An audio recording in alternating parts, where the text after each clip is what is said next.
Hey, I think we're live. Well, hopefully you can hear me well. This is my first attempt at doing Technoramus live, and I'm not sure how this is going to go.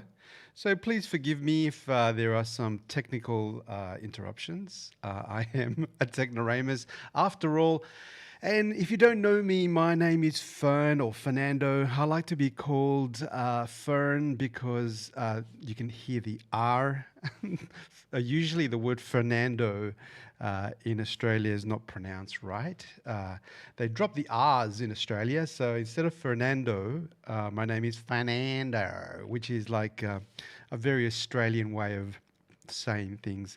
Well, thanks for joining me today. For those of you watching, hopefully, like I said, technically this goes well. We are going to be doing a bit of a chat. There's two topics we're going to be having today in regards to technology and the latest news. Two things that I've touched upon before on my videos, and hopefully it will also resonate a little bit with you guys. I'm just making sure that all my gadgets and gizmos are working well. I have had many issues trying to get this sort of stuff going live, but apparently my stream is working well, and hopefully you can hear me fine. Now, on a future video, I'll try to go through this setup that I'm trying to achieve. Slowly but surely, my studio is coming together, and I have been enjoying the whole process of putting it all together when it comes to which cameras to use, obviously the sound, and how do you actually put it all together. I've had a few I guess dry runs where I've done some private videos, and I must admit it is not an easy exercise if you don't have the right technology. So I can understand why the people that do it constantly have help. I think the toughest thing would be to actually do this by yourself without having someone to help you along with the technology front. So hopefully this does the job. So just to put everything into perspective, I'm using this Roland streaming VR1 HD mixer to do this, and I'm gonna also connect that, or that's being output to a PC that's sending this to the internet, right? So using OBS. So we'll be talking a little bit about the Roland in a future video. Hopefully I'll get some traction if people have some questions. I have been getting a lot of Q&As from the previous videos I've done. So we'll be touching upon the Roland in a future video. But today it's all about vlogging, my favorite subject that everyone's been talking about, because we've had the release of the Sony ZV-1 camera, and it got a bit of fanfare because they actually Sony took the opportunity to, I guess, coin the vlogging terminology. I think a lot of other cameras have been skirting around saying this is the vlogger's camera. I think our mates over at GoPro, when they introduced the latest GoPro and all these accessories that from memory haven't eventuated yet for vlogging, no one else has been so bold to actually, say, hey, this is a vlogging camera. But good on you, Sony, for putting your neck out there.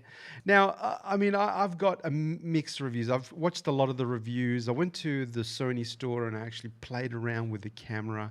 And I must admit, it is definitely, an RX series camera that's been, rebadged, but at the same time, I think it has got some benefits. Like you can see immediately here that we have a person vlogging on the screen using all the accessories. Now, one of the things that I know for sure, if we zoom in to this particular image, the crop factor on that particular lens is not correct. That person's face should be a lot closer than what it is in reality. I mean, I don't know if my head is extremely big. I don't know if it's something that I'm doing wrong, but when I put that camera out this far and pointed in my direction, my head takes up most of that screen. So it could be a personal thing, but definitely that's not what I've experienced. But obviously, that shooting grip is pretty cool, and I think that's sort of the second version of that shooting grip. It was introduced in the earlier model, and I think there's the additional buttons, which are always very welcome when it comes to that sort of design. One of the things that I really like is that Sony have listened to a lot of some of the vloggers' need. So first of all, especially for this compact size camera. I do agree that it did need a hot shoe, but the hot shoe, obviously, vloggers use it to put in their external mic, right? So they use it because they want directional uh, sound being captured straight into the camera. So not vloggers don't use flash, right? So obviously it is primarily intended for that. So if that's the case, unless you're using that proprietary Sony, mic that they introduced early in the year, then I'm glad to see the mic.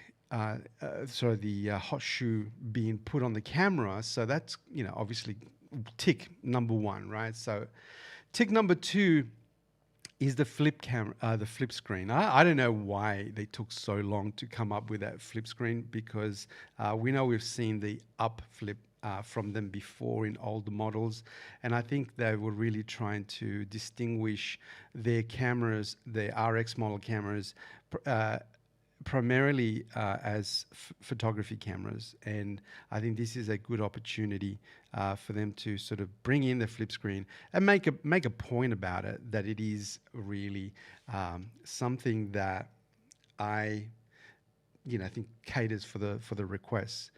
Now, the other thing too that everyone's been saying for a long, long time is that we require a headphone jack. Now, when I've been on the field, I've ruined vlogging in the field because of sound or noise that's being captured behind you when you're using the mic, or sometimes maybe there's too much wind and it's picking up the wind noise, and sometimes the whole video is unusable. So I really feel that they've actually tried really hard to look at the sound part of it, especially the sort of front focusing microphone, but they haven't looked at the checking. I mean, I know that when I'm in the field and I play back what I've recorded, I have to put my ear to the little speaker on the camera, especially on the M50, to hear what I've recorded. But sometimes that speaker is so weak that you really can't pick up the noise. You can only pick up the very high pitched stuff. So you take the footage back to the studio, you check it out, and it's a waste of time. You have to go and do it again. You've lost the light, everything that you wanted to do. You actually it doesn't work, right? So Sony, if you are going to come out with a version 2, and I know the ZV-2 is probably already in the works, knowing the the type of company you are, make sure that get rid of that internal speaker and just use the space and put in a headphone jack. I think that would be really awesome. Now, the other thing too, we're looking at the website right now, and obviously you can see the camera itself. It's a great size. I am not going to complain or say anything about the size. And about the sensor, I mean, although the sensor itself hasn't changed since this little guy, right? So this is the RX0, the very first one. And if you have a close look at this one, it's got front-facing mics. It's got the 1-inch sensor. And a lot of the technology that has been in this camera, this ZV-1, has been around on this little device for quite some time, right? And so there's, this thing has clean HDMI out as well. The only thing it really doesn't have, obviously, is a stabilization, which the Sony also doesn't have a lot of, but can be fixed, on software side. But they really haven't really progressed from a sensor perspective from these other small cameras. Now, the other thing I was looking at this website is that when I've been thinking about, what the camera is good for, and if you have a look at the lens, obviously it is not a lens that can be moved or changed or whatever, right? You cannot zoom in or zoom out. It is, something that I think the cropping, including with the cropping, is not the best device out there, especially for vlogging. I think it's too close. But this scenario, this particular photo says it all for me, right? So it's happening in a studio. I don't imagine that this person is doing her makeup and holding her camera in the other hand. But if you can position the camera further away from you and use a little tripod, I think that is probably the best way to use this particular camera. I think indoors, maybe on a tripod or a desk stand or something along those lines, so you can do exactly what I'm doing now. So if I could use a ZV-1, I can have I'm looking at my little flip screen to make sure that everything's sort of happening well.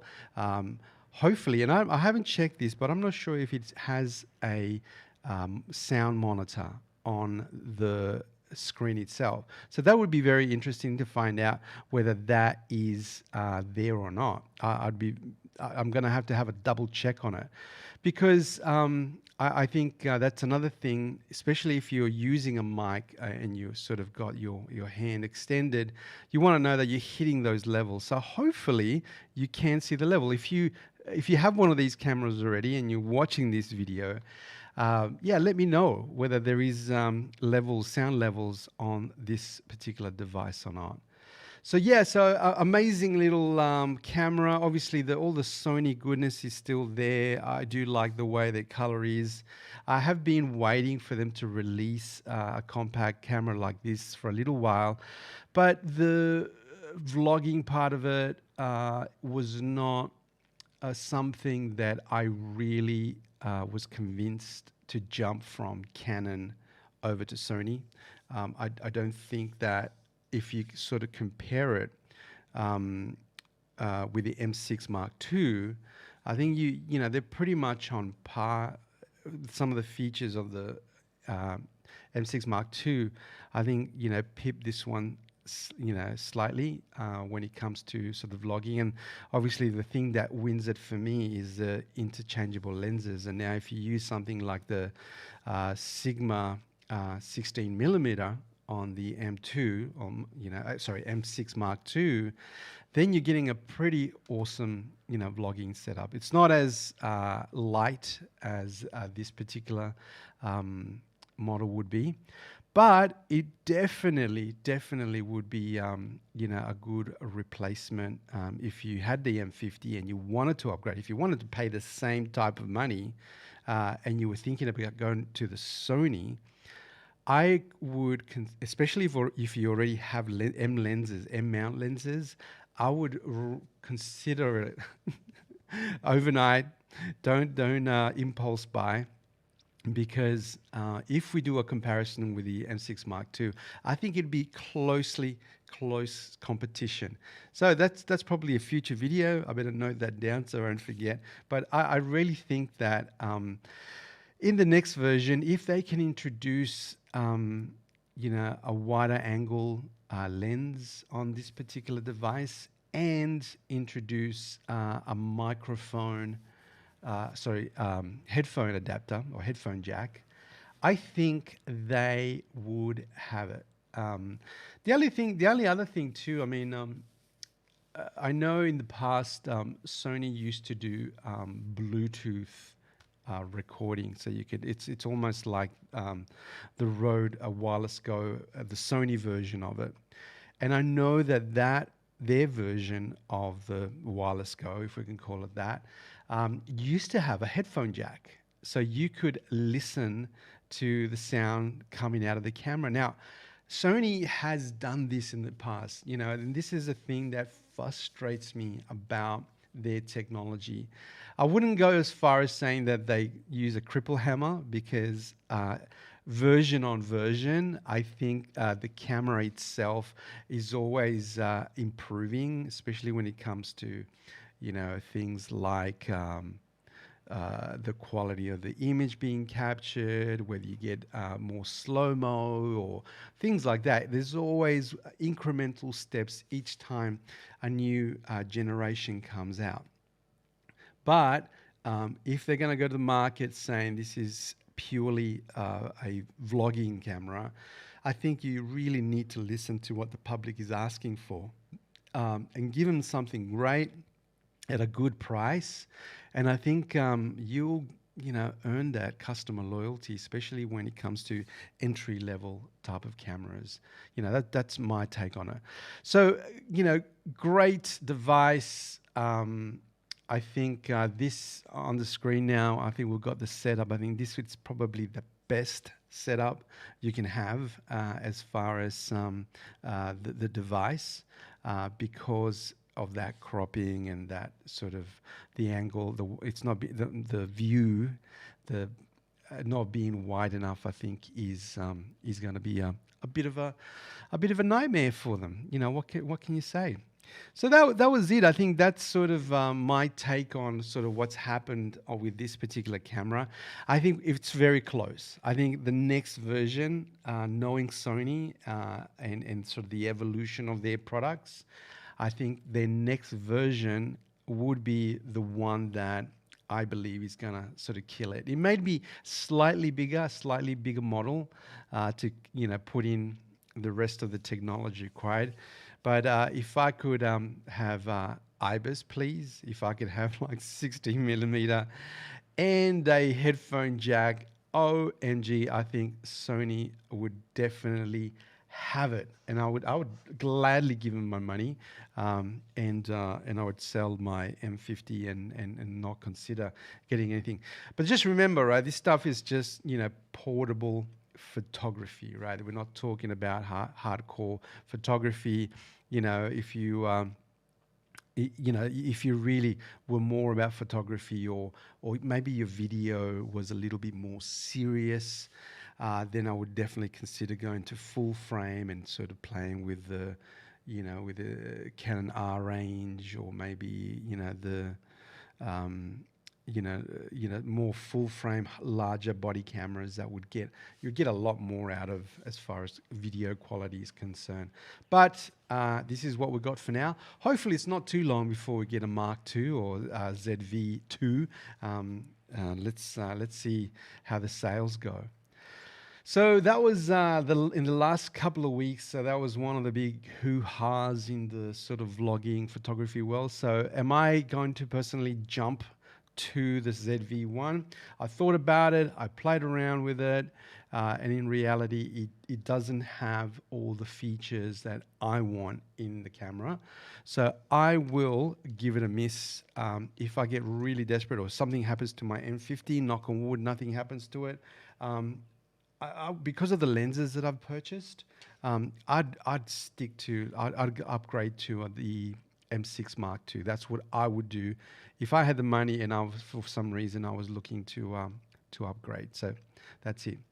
So that was a ZV-1. Now, as far as mobile recording or videography, are drones dead?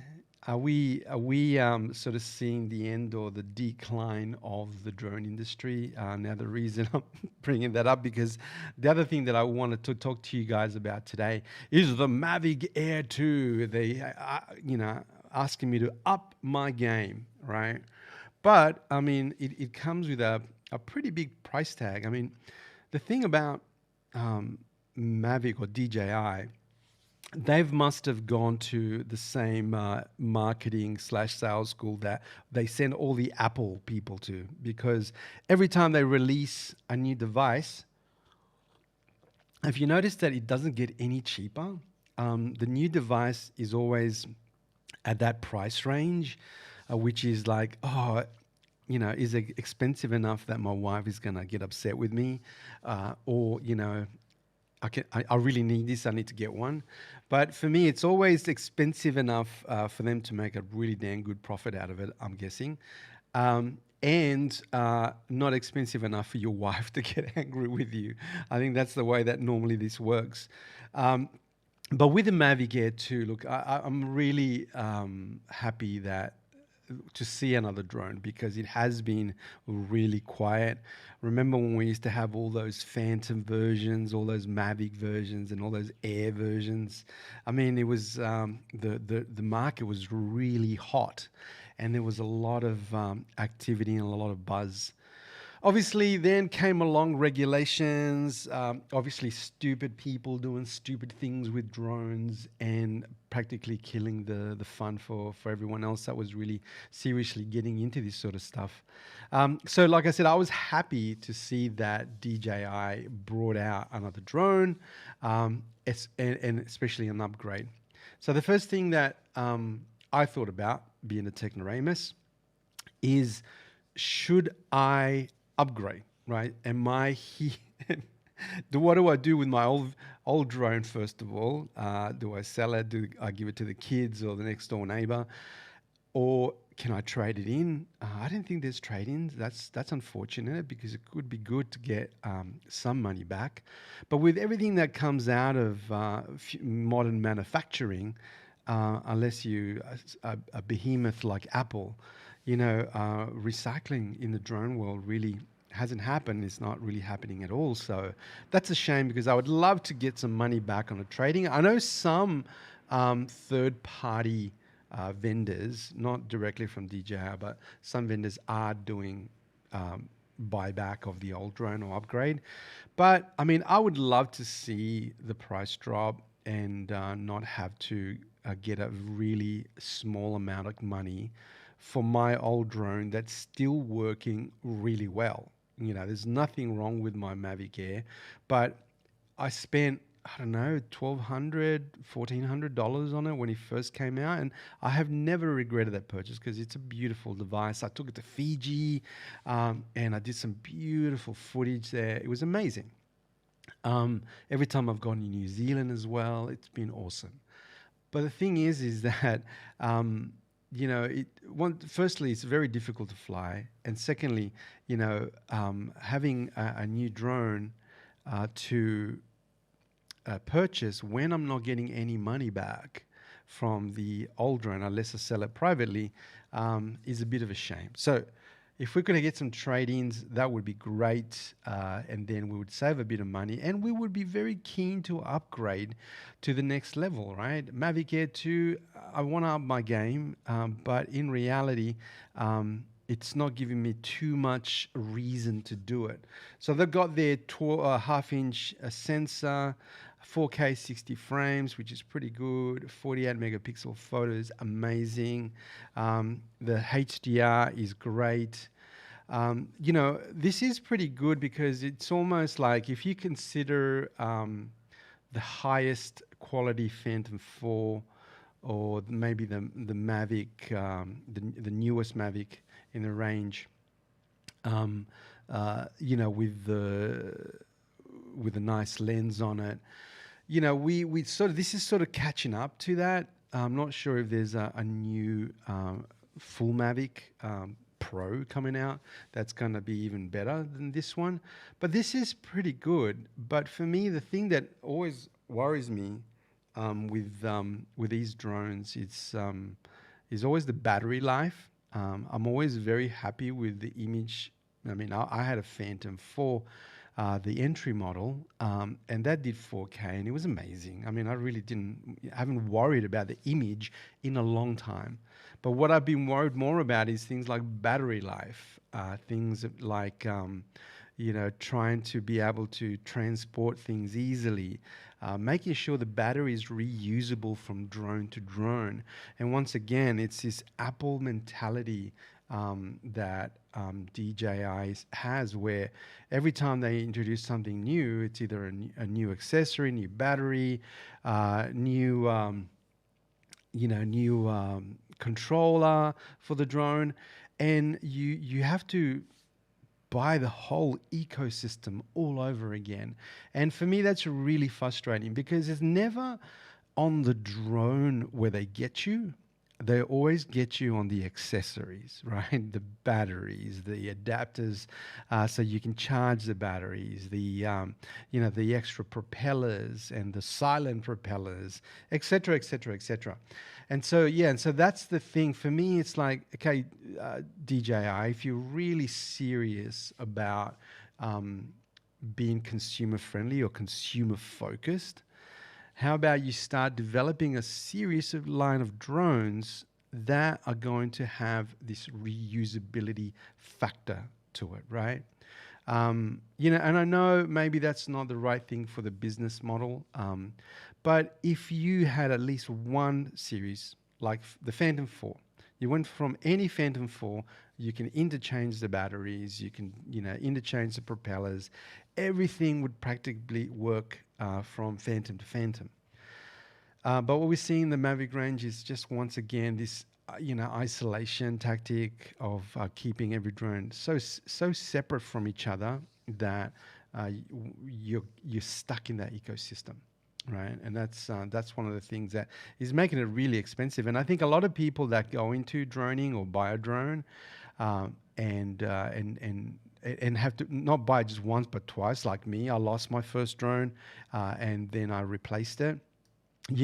I've still got accessories from my Phantom 4 still in the garage, waiting for one day. Maybe one day I'll have another Phantom 4, but I doubt it. But once again, I'm stuck with all this stuff, right? Now, so great features. I'm glad that they're bringing in the hyperlapse stuff. One of the stuff, and I'll be really realistic about the hyperlapse stuff, because a lot of people love my time-lapse videos and some of the other stuff. Now, I do appreciate the fact that they're doing this, but if you are going to do a hyperlapse video that's going to work for you, you can only do that on a very calm day, right? I wouldn't expect you to get a awesome, clean hyperlapse if it was really windy. The reason I'm saying this is because obviously the beauty of the hyperlapse is the fact that it's moving in one direction. It's almost time lapse, and you're focusing on one subject. As you get closer and closer, obviously you get that beautiful, time lapse effect in motion, right? But I know it's in 8K, but my question is that being cropped in order to stabilize? Because I know the gimbal is going to try to stabilize, but if you're focusing on one point, you need to be dead still when you're focusing on that point. So although it probably does 8K hyperlapse, I'm guessing they're not that long, depending on the size of the storage card that you got in there. And if you did want to take something like a hyperlapse like that, you would want to make sure that it was a nice still day and that you can fly there, right? What's the point of doing a hyperlapse when you can't show anyone, because you'll get in trouble if you flew it somewhere where you're not supposed to. Anyway, glad to see the battery life also flying longer, and hopefully that just continues to get better with time.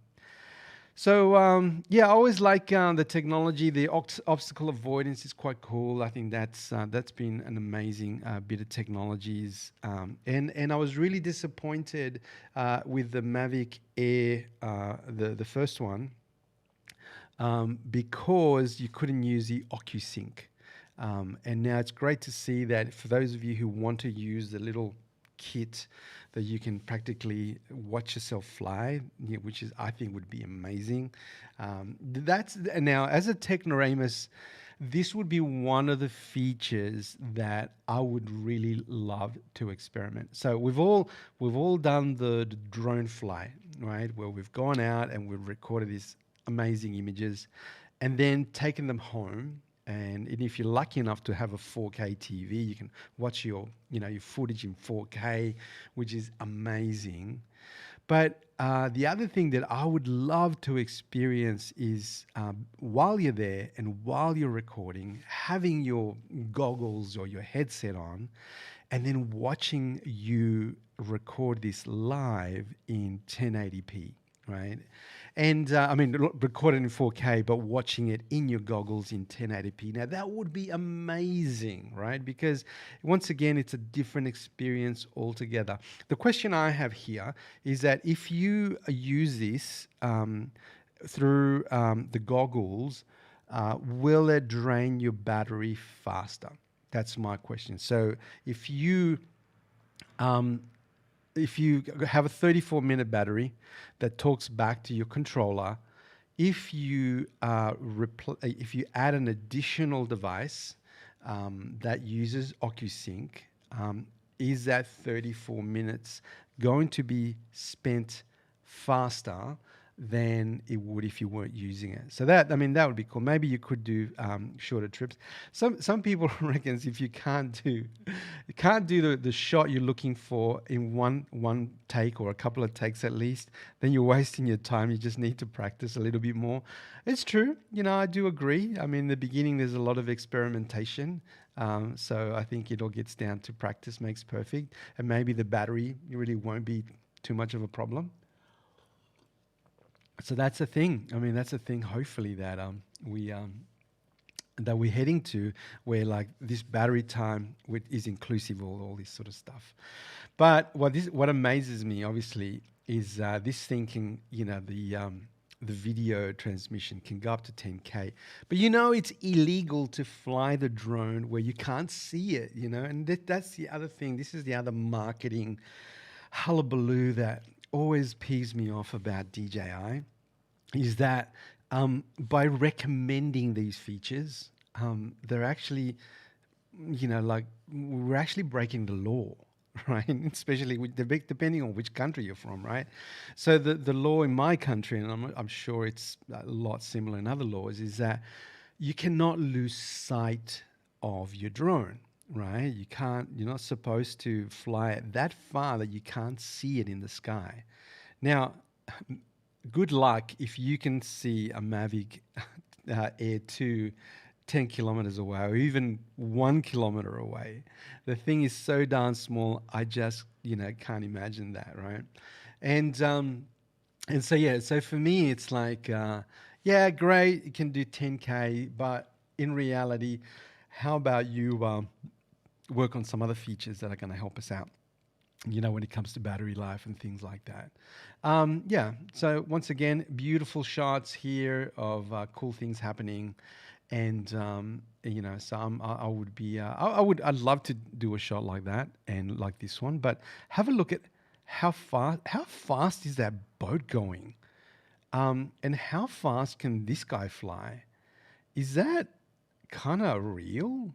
I'm sure it can do pretty fast. I know that the old drone could do like 30, mine can do like about 30 Ks an hour. But that boat was going extremely fast, so I'm not sure about that. Anyway, so it makes for good marketing anyway. So that's it. So the two things that were on my radar that I wanted to discuss with you guys in thanks, Churros Locos. Man, I really love it. I got a comment. Oh my God, and you're my first comment. So, dude, you're going on the all-star list. So I'm glad that you're listening in. So yeah, so that was it. That was the two things that I wanted to discuss this week, and it was a test, right? So obviously, thanks for comments or while it's happening, and then afterwards. So thank you very much. But one of the things that I'm testing out, if this is viable content for you guys. Am I just talking hullabaloo? Am I just talking trash? Or is it something that we could sort of do? Oh, I could do this sort of on a regular basis, just to talk and tell you about my opinions based on my experience. Now, I'm not going to be the guy that's going to talk about um, specs and give you these comparisons between this and that. I'm the guy that is going to talk about the reality of these equipment. I want to be the guy that wants to talk about, is this thing realistic? Are you going to take this drone to the Sahara and film the camel train, right? Because that's that's an amazing shot. But I got to tell you what, the me doing that are probably not going to be good. At least you can get zoom in right into that camel, and you can get an awesome shot of no one riding them. That's sad.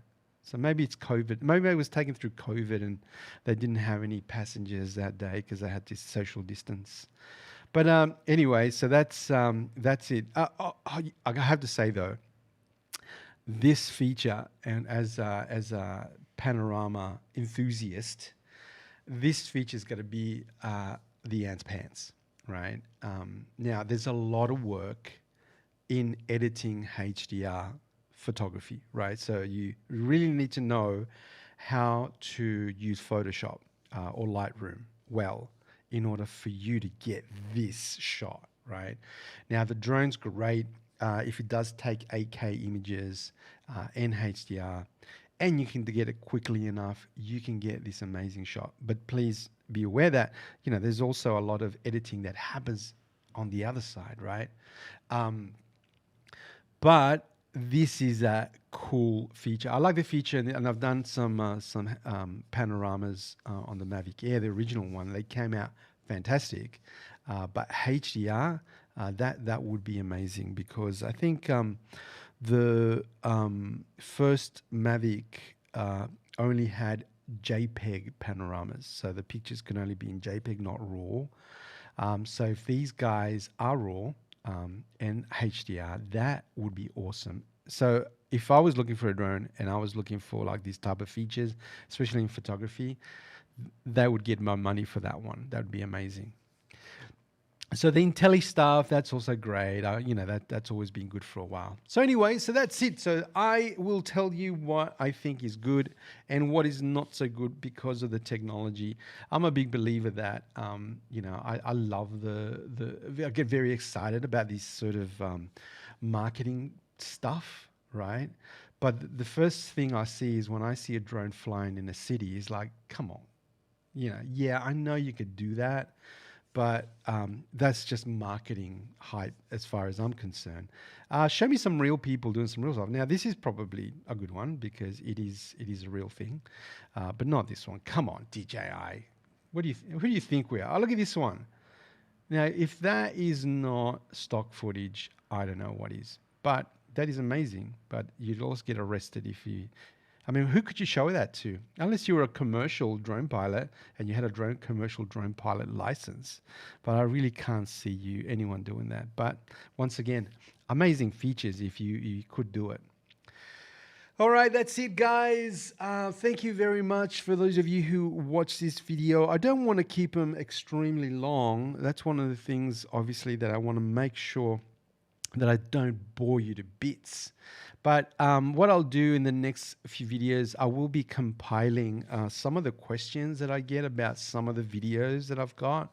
And then we'll just have a chit chat about those questions that I get. Some of them are very good, and obviously they lead into other topics of discussion, especially when it comes to drones and time lapse and editing and things like that. So hopefully the technology worked for me today. Like I said, using the Roland for the very first time in this Technoramus channel, going straight to YouTube. And hopefully this thing has worked well and you like the concept. So once again, thank you very much. And I better get my mouse ready so I can end my stream. Until the next time,